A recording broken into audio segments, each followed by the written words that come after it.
Minister, you are coming to North Macedonia in a very specific moment, a tense domestic political situation between the majority and the opposition that have totally different approach towards the issue of the constitutional change, where there is a need of more reform and less political calculation for the sake of the future of the country, where debate and messages coming from the international community concerning the need of stepping up the fight against corruption are on a new level.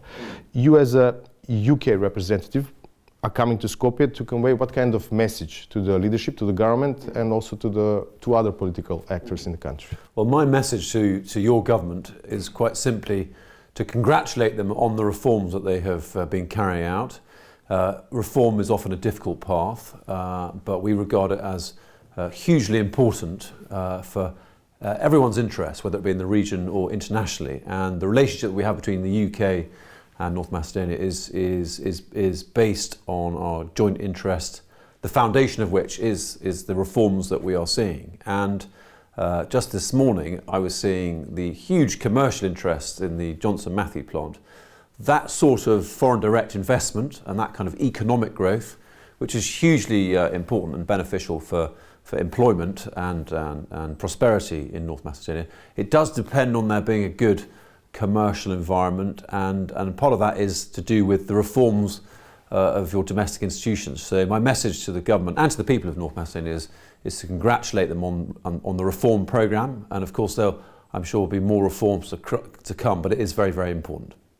The things where you think that there should be more focus on in the country? Well, I think for us, ensuring that there continues to be a very good environment for business, and of course that depends on fighting corruption and having transparent institutions and an independent judiciary and strong institutions. I think North Macedonia is in a good place, and we've seen that in terms of the level of UK foreign direct investment, which is very, very significant. And but of course that path is not always easy, and clearly North Macedonia is on a path to EU accession, and that requires a whole series of reforms. Now, of course, the UK has taken a different path within its international framework, but that doesn't mean that we won't be very, very close friends and collaborators, especially when it comes to defence, because of course we are very, very proud to be members of the same NATO family, and we regard NATO as the absolute bedrock of our collective security. We're hugely pleased that North Macedonia is now a NATO partner, and we really look forward to a deepening defence and security relationship because of that. You mentioned EU integration path.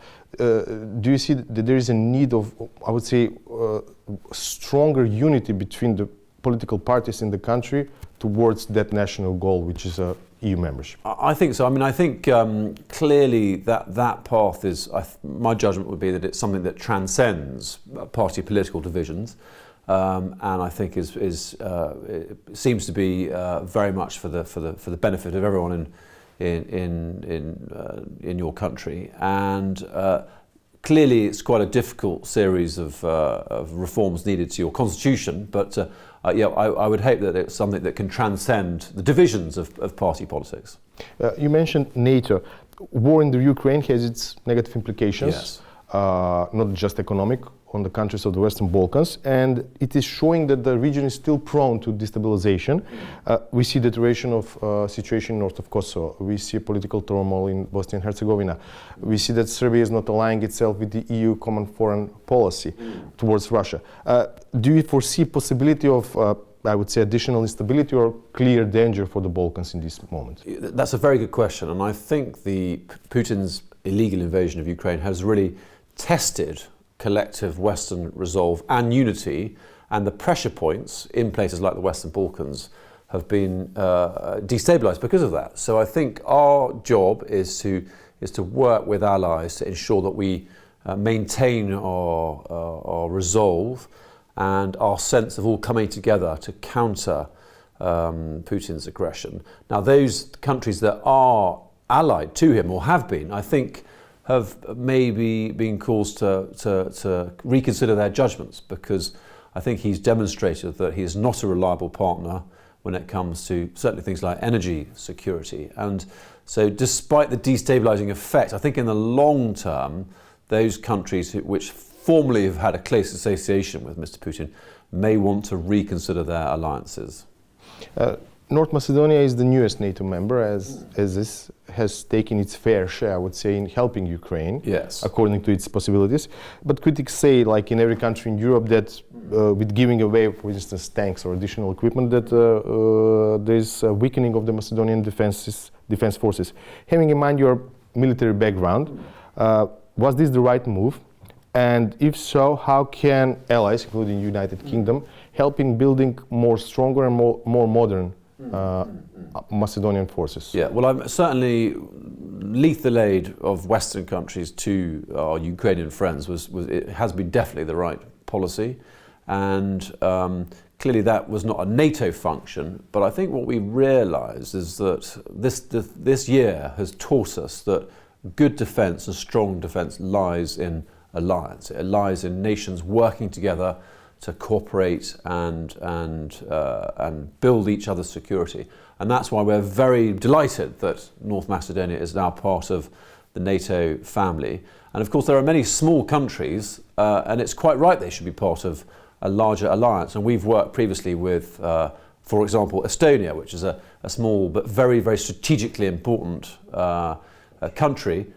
And it's just like North Macedonia, small but extremely strategically important, and has an important part to play in our collective defence. So I think the lesson of this year is true defence lies in cooperation and alliance and all working together. And of course, North Macedonia may be one of the newer members of NATO, but we've had two other very significant members come onto the path of NATO accession in Sweden and Finland, which is a very, very historic change in their defence posture, and just shows the currency and the validity of the new expansion of the NATO alliance.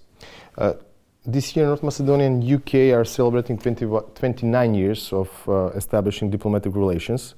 In the last years, UK has been the second biggest trade partner of North Macedonia.